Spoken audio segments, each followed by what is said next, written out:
हे ऐकताच राजेश्वरीजी रागाने त्याचा हात धरून त्याला ओढत घरात घेऊन गेल्या आणि बाकी सगळेही मागून धावत आले.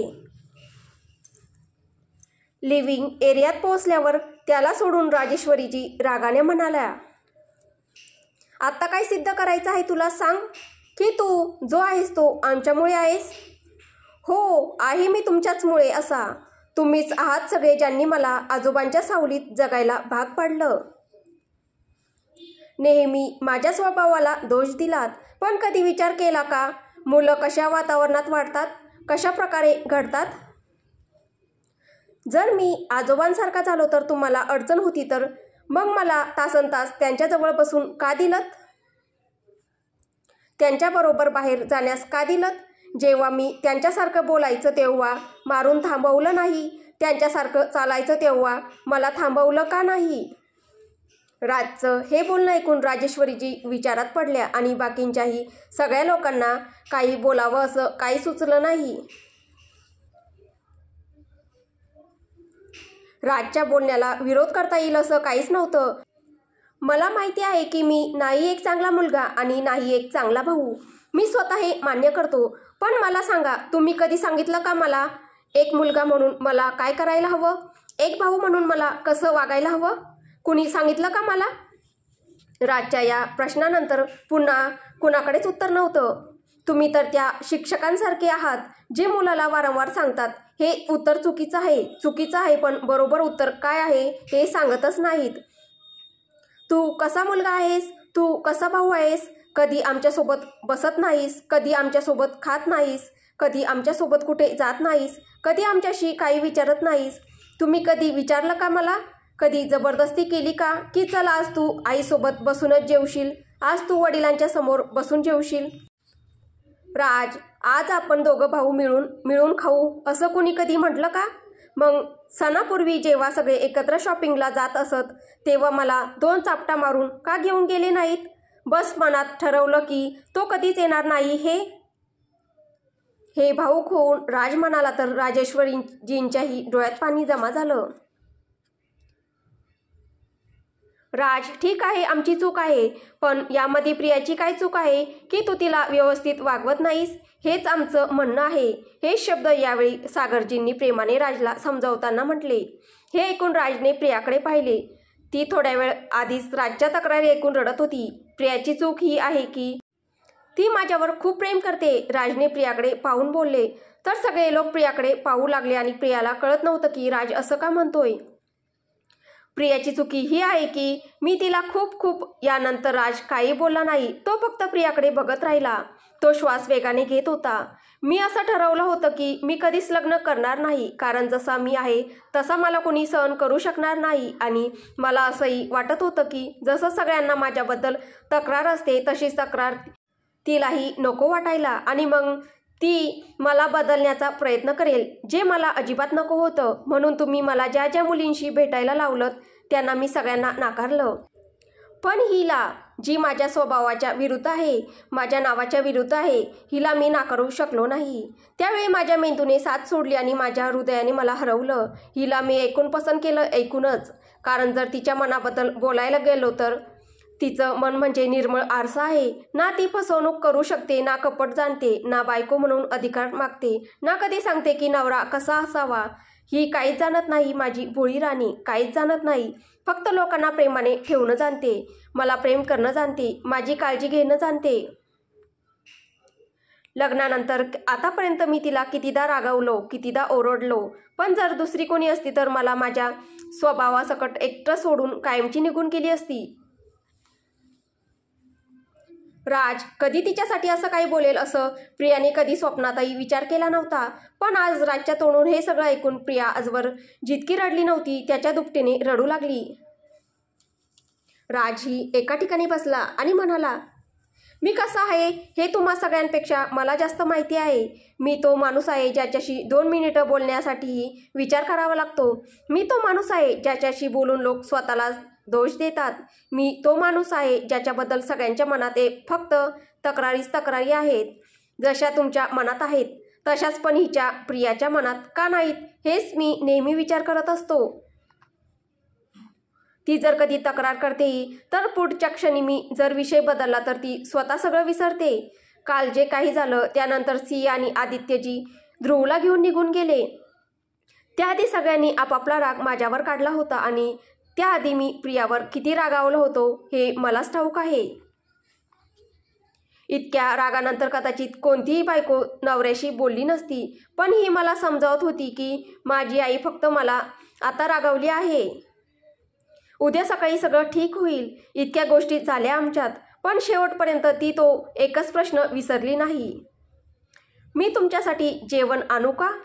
हे बोलताना राज रडू लागला आणि त्याचं ते रडणं सगळ्यांच्या मनाला हलवून गेलं.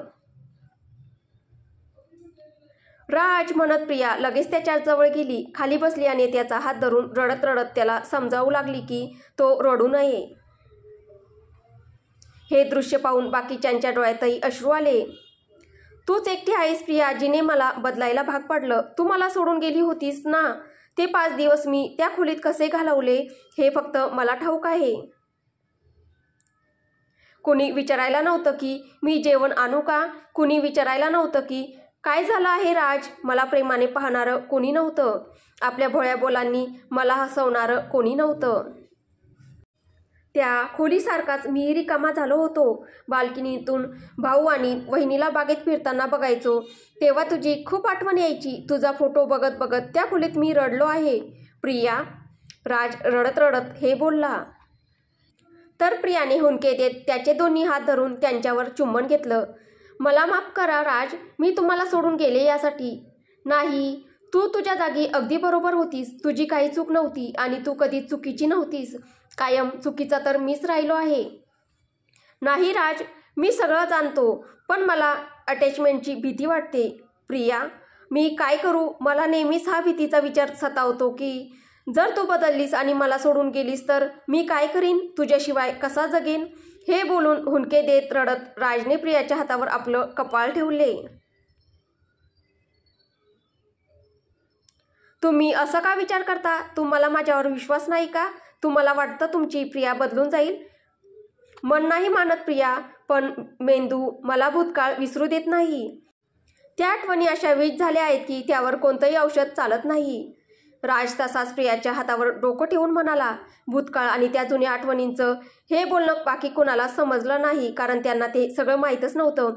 पण प्रियाला सगळं समजलं. ती प्रेमाने राजच्या पाठीवर हात फिरवत म्हणाली, ठीक आहे, आता मी तुम्हाला कधी कोणतीही तक्रार करणार नाही. माझी चूक असेल त्यासाठी मी माफी मागते. आणि आता मला तुमचं दुःख कशामुळे आहे ते कळलं आहे, म्हणून आता मला तुमच्या कोणत्याही गोष्टीचा राग येणार नाही. मी तुम्हावर इतकं प्रेम करेन की तुमचा तो सगळा भीतीचा भाव हळूहळू नाहीसा होईल. हे ऐकून राजने आपलं डोकं वर केलं आणि प्रियाकडे बघत म्हणाला, मी त्या हट्टी मुलासारखा आहे प्रिया, ज्याच्यावर ना कुणाच्या माराचा परिणाम होतो ना समजावणीचा. मी एका काट्यासारखा आहे प्रिया, ज्याच्याजवळ जो जाईल त्याला जखमच होईल. मी कधीच कुणाला सुखी ठेवू शकत नाही. तू मला कितीही प्रेम कर, पण मी तो माणूस आहे प्रिया जो तुझ्या डोळ्यात पुन्हा पुन्हा अश्रू आणेन. मी माझ्या स्वभावाचा कैदी आहे प्रिया. मी काहीच करू शकत नाही. आईने काल जे काही म्हटलं ना त्याचा मी अख्खी रात्र विचार केला. झोपच आली नाही, पण ती गोष्ट खरीच आहे. मी तुझा नवरा होण्याच्या लायकीचा नाही आणि तुझ्या प्रेमाच्या लायकीचाही नाही. तू फुल आहेस प्रिया आणि मी तुला सांभाळू शकत नाही. तू माझ्यापासून दूर जा, नाहीतर तू कोमेजून जाशील. आणि तसंच इतक्या दिवसात मी तुला तशी बनवलं आहे जी तू नव्हतीसच. मी तुला बदलून टाकेल प्रिया आणि मला नाही हवं की तू तुझी ओळख हरवावी. हे बोलताना राज रडत होता.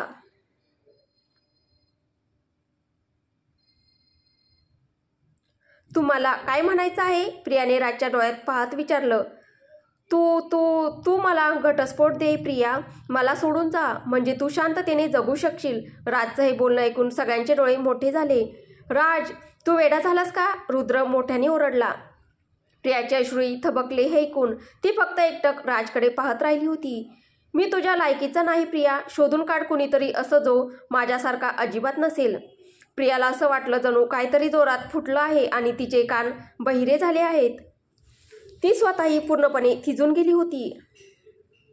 राज, काय फालतू बोलतोयस तू? कोणाला काय बोलतोयस तू? समजत आहे का?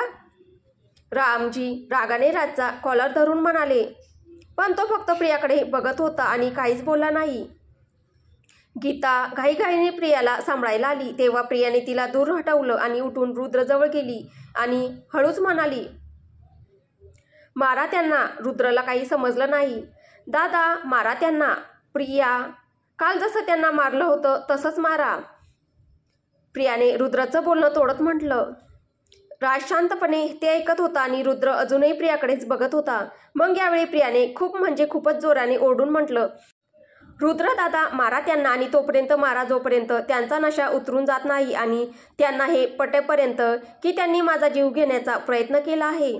प्रियाचे हे बोल ऐकून सगळे तिच्याकडे बघून रडू लागले आणि सगळ्यांनी राजला तिच्याजवळ जाऊन तिला सांभाळायला सांगितलं.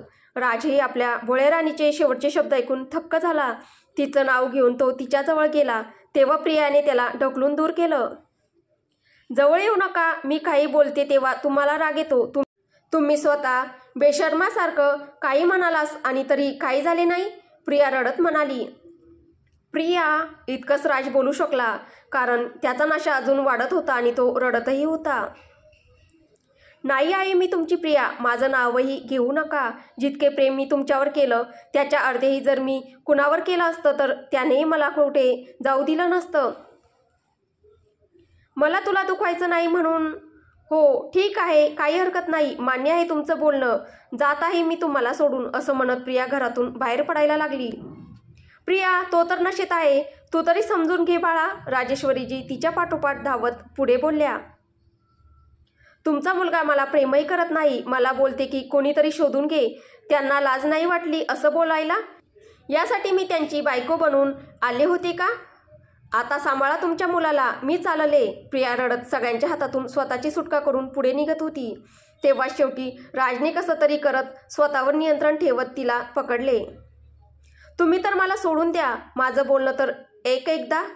आता मला तुमच्या तोंडून काही ऐकायचं नाही. तुम्हाला हवंय ना की मी कोणीतरी दुसरा शोधावा तर मला त्यासाठी जाण्याची परवानगी द्या इथून. वहिनी कृपया असं बोलू नका. दादा नशेत भाऊक होऊन म्हणाला. तुम्ही त्यांना माफ करा आणि दादाच काय आम्हीही तुमच्याशिवाय राहू शकत नाही वहिनी. प्लीज. प्रीती प्रियाचा हात धरून म्हणाली. मग नंतर रुद्रने तिला समजावलं. गीताने पण समजावण्याचा प्रयत्न केला परंतु प्रिया ऐकण्यास तयार नव्हती. तिनं कशी तरी स्वतःची सुटका करून बाहेर पडली. बाहेरही राजने तिला पकडले. काय येत आहे माझ्या मागे मागे? माझं दुसऱ्याशी लग्न?